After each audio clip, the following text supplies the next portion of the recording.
Welcome into a special edition of the CFFsite's show. We are joined by my partner, Mike Bainbridge, and we have a special guest tonight, Eric Froton. You can find Eric on Twitter at CFFroton. That's F-R-O-T-O-N. He's with NBC Sports. Eric, you invited us in on the G5, P5 best ball drafts. That was a 10-day marathon event, man. So Mike and I, thank you for inviting us in on that. Those are always fun. But Mike, Eric, we wanted to kind of get together. PrizePicks just released their player props for the 2022 season. They just went up literally within a couple of hours. You guys were really first on the board. So, this could be a real short and sweet show, but we want to be able to kind of get this out there because, you guys hammered the prop plays last year, really did well. And so this right now coming out of the gate, we wait for these things to load. And Mike, I'll throw it over to you. PrizePicks just putting them up within the hour, and you and Eric have had a chance to really spend some time and dig into them a little bit. Yeah, they put them up within the hour. They just put them down from the website. They took them down from the website, and now as I refresh, they're already back up. So we are literally doing this off the cuff, but we want to get you, the subscribers, the viewers, the best plays possible, and that's what we aim to do today. Yep. And so, look, if we can, we'll try to get some screen sharing up there. I don't want to go too much back and forth of confusing everyone, particularly knowing that the site just went down and came back up again. Eric, you and Mike got in there early, man. So I know that there's a bunch of plays. You break out the Matt Leinart jersey. You said it's a big day when that happens, man. So give us the scoop. What are you seeing early? Absolutely. We got some great lines out there in the early going. First off, my number one, the linchpin and the keystone is what I like to refer to them as with PrizePicks, because to remind the viewing audience, PrizePicks, you have to make at least 2 picks. So unlike with DraftKings or FanDuel, you go and you can say, all right, I like this particular play, and I want to throw X amount of dollars on that. With PrizePicks, you have to parlay essentially. So with that, you're always looking to cobble together the best plays that you can, as well as you want to have some multipliers, because you can bet up to 5 different players.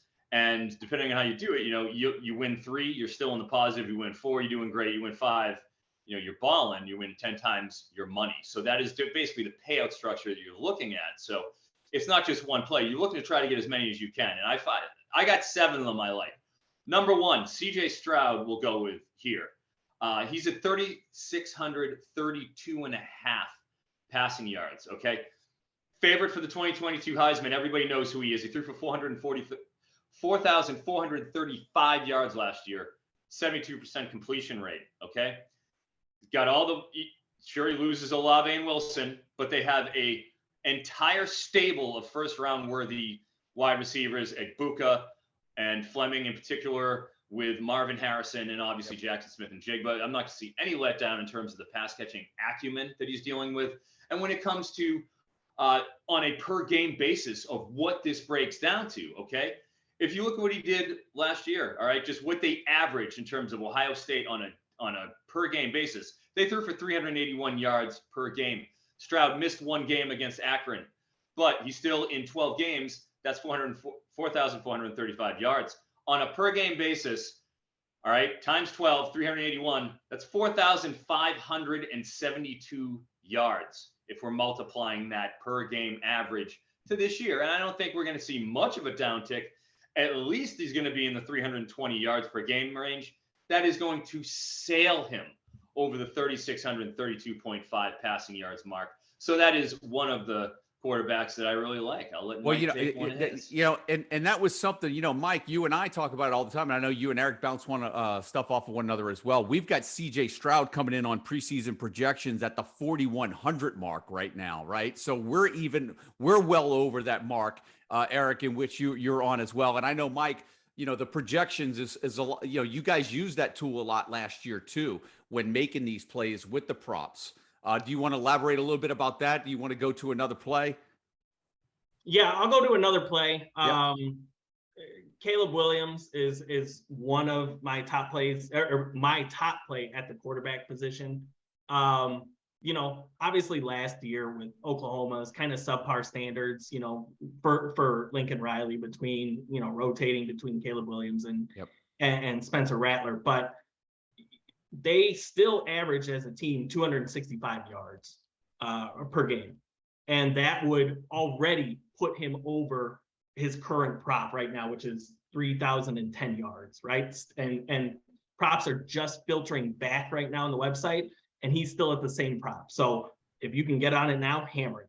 But again, their low point last year under Lincoln Riley, still that average would still put him over what his current prop is right now. The 7-year average before that, 327 yards per game. That would 800 yards over his prop currently right now. So Caleb Williams, easily my top play at the quarterback. Yeah, and referencing the projections on Caleb Williams, Mike, we've got him at 34.81. So I think that's about a 12, 13 yards average more than what the prop number is set at right now. So good point right there. Eric, are you still sticking with quarterbacks? Or are you going somewhere else on the board with the next play? Oh, there's plenty of value in the quarterback board. In fact, I like another over. In fact, this is my number one play, and I'm right there with Mike on Caleb Williams. He makes excellent points, the 265 yards per game last year. And to keep in mind, like you said, that's the low water mark of the Lincoln Riley era. The previous low was 297 yards per game average. That was under Jalen Hurts. We know that Caleb Williams is going to be throwing. He has a similar skill set to Hurts, but man, even at the low water mark, you're blowing it away. I'm still paying attention. I'm still paying attention to you, Eric, but I'm going to look off screen and just place another bet because his prop is still at that same number right now. Awesome. Get it. I'm going to move on to Sam Hartman while Mike places his wager. Savvy play. That's how we do it here, man. With all due respect to Mike, I do think Caleb Williams is a great play, but this is the play of the quarterback group. Sam Hartman, 3,045 yards, or 47 yards. That's 3,047. Okay. Last year he threw for over 4,200. Okay. This is the Wake Forest offense. This is Dave Claussen. He's been there for over a decade. Okay. This is a top 10 offense in pace every single season. He's got A.T. Perry back, his main weapon down the sidelines. He's got Taylor Morin back. Keyshawn Williams had a nice little stretch in the slot at the end of the season. And Donovan Green, who was their projected number one going into last season and got injured, tore an ACL. He's back fully healthy, had a full year to recover. I have no reservations whatsoever about Sam Hartman obliterating 3,047. I'd be curious to hear what the CFF site has for Hartman. We've got him at 3,610, Eric. So that means PrizePicks has him projected 50 yards a game lower than where we have him projected. That is a huge disparity right there. And that's great free money, baby. I mean, I'm telling you, guys need to have PrizePicks loaded up while they're listening to this show. We're going to try to get this up ASAP. Mike, let's go to you for another one, man. What's another one you saw? We're going to switch positions now. Okay. Top play for me overall, not just quarterbacks, Chris Rodriguez. Now, his number has already dropped. We've already hammered it. Started out at 1,028 yards. It is down to 998.5. Wow, What is it now? Not enough. Only 30 yards. 30 yards, nothing, right? 998.5 rushing yards for the season. We have no idea what Chris Rodriguez's status is right now. Zero, none. Could be 2 games. I guess it could be, 1-0, but from reading the Kentucky message, four, exactly. Reading the Kentucky message boards, their AD is fairly strict on any penalties, I guess you could say, for something like this matter. So we don't know at this point. And as Eric will always say, you hunt the unders, okay? Especially with running backs with regards to injuries. And the ambiguity with regards to Chris Rodriguez's situation, it's the best play of the entire slate that we have here on PrizePicks. So that's my top play. And you know what? I don't know how you guys feel, but Ramon Jefferson is a hell of a transfer addition from Sam Houston State, I believe. And he's going to get the start for the first 1, 2, 4 games. Does he give it away? Does he give it back to Chris Rodriguez at this point? Maybe. So let's talk this one out real quick, Mike, because we could talk, we've spoken about Rodriguez at length when we were talking about his projections. We have him projected at 9-13, but when we projected him missing at least 2 games, right? So let's compound that with the fact that you've got a running back as well who, barring any injury, has to miss no more than 2 games to be able to even hit that number, probably in our mind. That's not even taken into account of any games where he might be banged up, or so he'd have to go perfect for the season. So that's a great point when there's a lot of ambiguity about his status to start the season. And like you said, we don't know if it's going to be 1 game, 2, could it be 3 or 4? We don't know yet, but our projections through 10 games has him at 9-13, which puts him under that projection. And he's got to be perfect through all the games after that. What about you, Eric? Let's bounce over to you for another one. Where's your next play at? Going to running back with Michael, I like the under on Sean Tucker, Syracuse, at 1,388.5 yards. Now, last year in 12 games, obviously Syracuse, he rushed about 246 times, which is a heavy college load in 12 games for 1,496 yards. Okay. Now, the difference between this year and last year is stark, because last year, obviously, you have Schrader, he's back as the quarterback, and they were literally, all they could do was pretty much run the ball. This year, they jettisoned their old offensive coordinator because, frankly, they couldn't score. And now they bring in Robert Anae, okay, offensive coordinator for Virginia, all right, architect of Virginia's offense, who under him and Bronco Mendenhall over the past few years have been a top 5 offense in terms of pass attempts each season. We remember, obviously, Brennan Armstrong, who's coming into the season, still there, and then Bryce Perkins before him. I mean, these are 500 attempts per season plus passing offenses. There aren't a lot of those that do that. He's coming in there at Syracuse, tasked with rebuilding this team.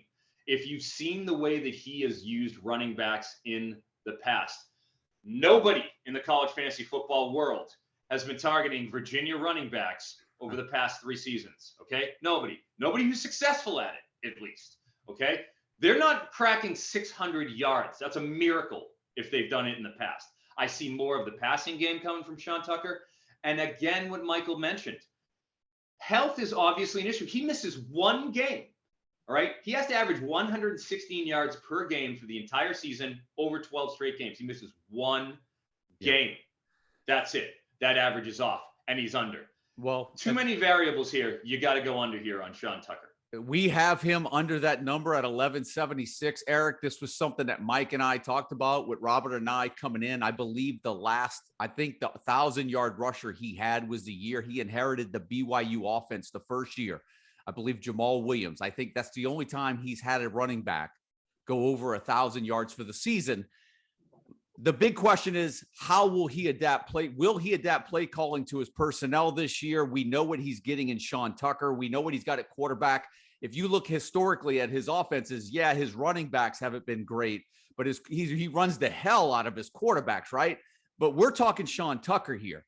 And I think that's why guys like myself, like Mike, even you, have been a little gun shy when it comes to drafting Sean Tucker this year for college fantasy football purposes, because it's a little bit of a roll of the dice, knowing Anae's system and his history of production or lack thereof at the running back spot. So that's a good shout right there, Eric. What about Eric? Mike, do you want to take us to our next play? Yeah, I don't have a lot of like strong running back plays. I haven't. Again, we're going off the cuff here, so we haven't fully. If we've got green on it, we feel it. So let's do it. I like the Zac Charbonnet over personally. He surpassed the total that he has right now in PrizePicks last year, while essentially splitting carries with Britton Brown. He had 203 carries on the season, but if you look back to Joshua Kelly, when they had a workhorse running back. He was averaging, 20, 21, 22 carries a game as the full-time workhorse. And UCLA doesn't have anybody right now behind Zac Charbonnet. And we've seen it in all of our college fantasy best balls that we've been partaking in. A lot of the community believes in him as a first-round draft pick this year. So I'd like him to go over that 1,100 yard mark that he's currently listed at. I just think there's nobody that he's really splitting carries with in that UCLA backfield to really threaten him to get to that mark. It's an interesting point because you and I have Charbonnet ranked high. We have him at 1346 in the projections, which puts him well over that number. That's almost a whole game over. So, where we're talking about with some of these guys where you've got to play through the season through an injury, based on our projections, Charbonnet you may even have the flexibility of him getting dinged up for a game right there. But, it's interesting talking about getting dinged up and not having a lot of proven depth behind him, Mike. We read in the spring how he really dedicated himself to conditioning, getting his body in shape, and really is set on handling a bigger load this year. And that plays into what you say about Chip Kelly and the history of that offense and riding his running back one. So great point right there. Eric, do you have another one for us? Yeah, I'm going to go with the receiver room, and it's another under, and it's going to be Jaden Reed for Michigan State. Now, it's not that I don't like the player, because I do have shares of Jaden Reed over the course of our best balls that we've been doing, but the line is set is 1,100 yards receiving, 1,100 even 0.5. And, if you look at what we're talking about, first off, this is a Big Ten team playing a Big Ten schedule. So that always has to be factored in. And I don't see Michigan State being literally the albatross that their secondary was last year, where they allowed something like 30 more yards per game than anyone else in the country in terms of passing yardage. So they were horrible in terms of their pass defense. I think the game slows down in that respect. We got Mel Tucker there running the show with head coach, and he doesn't have Jalen Naylor on the other side, who was drafted by the Minnesota Vikings, the NFL draft pick. And he ran real fast, like in the 4.3s or like right at the 4.4 mark. He was kind of used to stretch the field a good amount, and that would kind of open things up for Reed. Reed is going to be the focal point now of the defense. He's not going to have that, the burner on the other side. It's going to really put a lot more attention on him. And last year, in 12 games, he had 1,028 yards. So I think in terms of the way, they're not going to have Kenneth Walker to be able to, load up the box with 8 guys and be able to take those kind of shots that Peyton Thorne was able to last year. They only have 2 returning offensive linemen as well. And even then, one of them was injured and coming back, their left tackle. So I just think with the turnover that we're getting there at Michigan State, to see another appreciable increase for Jaden Reed to over 1,100 yards in the Big Ten, I think that's a bridge too far.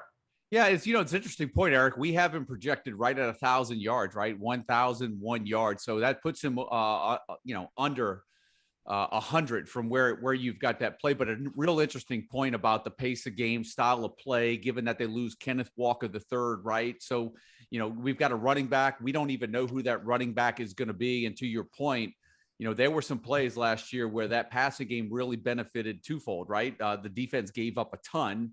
And so that offense was on the field quite a bit, but they also had Kenneth Walker III that was taking up a lot of the attention from the defense. So that's a real interesting call right there and a great shout. What about you, Mike? Let's go over to you. Oh, wait, one more point. Yeah, go ahead. One more point. I just want to get into just a little bit of the schedule with Michigan State and another, reasoning for this. In terms of their elective games, they play their particular, the Big Ten East, but they draw out of the West, Wisconsin and Minnesota. 2 very tough defenses that play slow style of football. And in their off-conference slate, they have to go to Washington, who had the #1 pass defense in the country last year. So the schedule isn't being kind to them either. And that's on top of Ohio State, who brings in Jim Knowles from Oklahoma State, is going to shore them up a little bit too. So it's just that's to put a little more context in. Yep. Michael, over to you. Where's your next play? You got one more? Yeah, there's honestly, like I don't know how you feel, Eric, but I feel like the best plays were at quarterback and running back here. The numbers, I think if you compare to our projections, are a little bit tighter at wide receiver. I'm going to go with a college fantasy play here. In Parker Washington, set at almost 1,000 receiving yards. You hear this a lot with college fantasy. It's all about the system, right? And with Mike Yurcich, the offensive coordinator at Penn State, every single year, it's essentially his wide receiver one is the outside receiver. And I personally believe that Parker Washington is probably the best receiver on Penn State, probably going to be the best pro of that group. But we trust the system, and he's a slot receiver essentially, right? I don't have his slot percentage numbers, but that's what he is as a slot receiver. And Mike Yurcich favors the outside receivers, and that's Mitchell Tinsley, Keandre Lambert-Smith, right? One of those two guys is likely to, based on the system, to end up as wide receiver one. And you probably mentioned this, we have Parker Washington projected around 780, I think, receiving. 768 actually right now. Yeah. So, I mean, and speaks to it again, we're always hunting for the under. So I think with the system, it's usually the outside receiver that's the primary guy with Mike Yurcich. I'm going to lean the under with Parker Washington.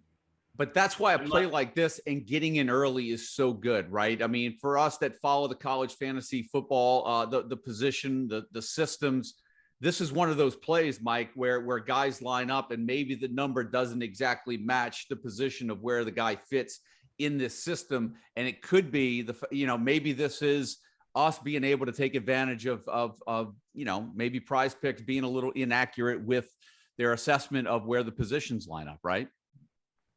Absolutely. Yep. Eric, do you have another one for us?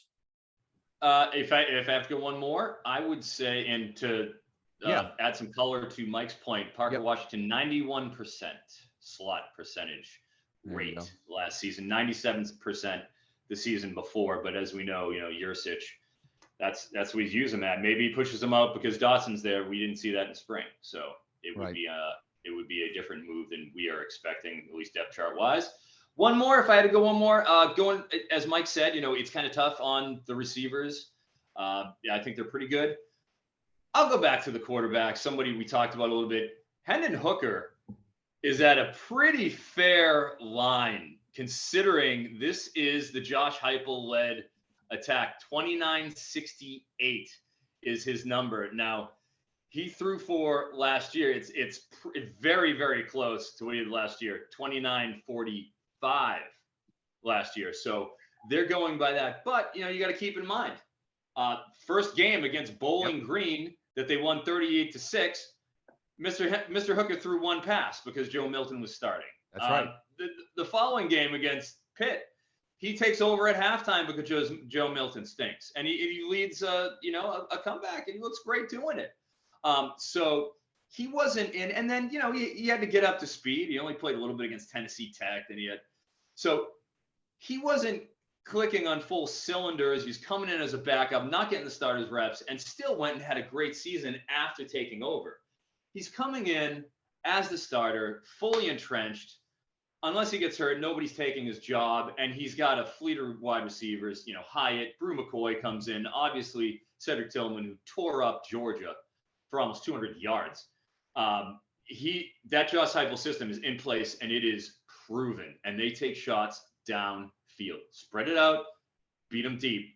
And I think that 2968 for Hendon Hooker, if he's healthy, I think that's happening. Eric, that's an interesting point, because when Mike and I were kind of looking at the projections that we did early in the year, to your point, there were yards left on the table, considering that Hooker didn't play a full 12 games last year. We have him at 32-46 right now. So that's a pretty comfortable margin. Yard over. Yeah. It's a pretty comfortable margin right there. And a great point that you brought out with, the efficiency he played with last year. He does get the top target Tillman back this year. They still got some other weapons there with Jalen Hyatt, who seems to be much improved. They brought in Brew McCoy as well. And I know that there's some other young guys in the system, but that's a good shout right there.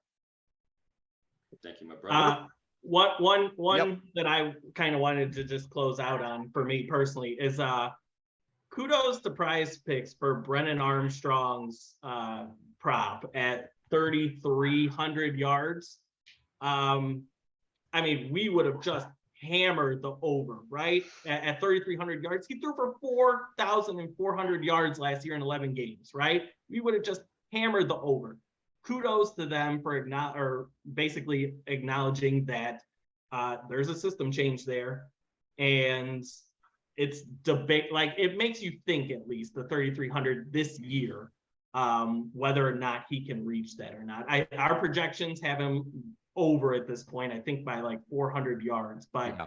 I'm tentative to place that over just because I'm personally not a believer this year in that Virginia offense. Well, I think for Virginia, Mike, this is something we touched on, and you're right. We're at 37.75 for Armstrong, but it's something you and I have gone back and forth with in the spring. You read the tea leaves, they want to stay balanced, but their personnel seems to dictate that, man. I think at the end of the day, the strength in personnel is going to be throwing the football, and you just wonder if they're going to revert back there, which is why we're a little bit more on the over on that as well. Here's an interesting question, though, as we wrap this up. Any numbers that you guys have looked at over the last hour or two that you thought was really interesting, where you maybe have to go back and give it a look again? Maybe any guys right there on the line that you were kind of contemplating, and maybe you're going to kind of go take a deeper dive? Eric? For me, no, I'm just like, was there one or two that really like, maybe I'll pull the trigger, but I'm not sure yet. I got to look at it. Tempts me. It's a big line, but as I talked to Mike, man, Braylon Allen, he's at 1328. So that's, a little over 100 yards a game for him. Yep. I see him. I mean, when Malusi went down and he got the bulk, he was smashing 100 yards every single game for Wisconsin. And they view him as being a Jonathan Taylor type. He's just going to get fed, and he's just going to bowl over teams. And that's so I like Braylon Allen. What do you guys have him for in terms of his yardage this season? 1335. Oh wow! So it's just a slight over. Okay, so 1300. It's pretty much on that number. But to your point, Eric, this is one of those players. Braylon Allen in a Wisconsin system is a high ceiling type guy, right? I mean, when those guys go over, they obliterate the over. The Russian yards. They ride their horse, man. What about you, Mike? Any number you saw that kind of stuck out to you where you kind of maybe gave some second thought? Yeah, I preface this by saying, and all three of us would agree, we love Rasheen Ali. We love Rasheen Ali, right? Oh, we all have some Rasheen Ali. I have some Rasheen Ali. We've stolen some shares from Rasheen Ali. Right? I don't know, 1,400 yards again for a Marshall running back just seems high for me, right? I think they bring one, maybe two starters back along the offensive line. You got to change a quarterback. They have a change at offensive coordinator, which, you'd have to do a deeper dive if it's Charles Huff's offense or if they're going to alter it under, I believe, Clint Rickett's the new offensive coordinator. But just old friend Clint Rickett, former West Virginia quarterback. I don't know. There's just a lot of changing parts where I'm like, is he going to replicate what he did last year, being the sole focus of that offense in a better conference in the Sun Belt, where defenders and opposing defenses know that he is the guy that we need to key in on. Yeah. That's an interesting point. As a reference point, at the CFF Site's projections, we have Ali at 1253.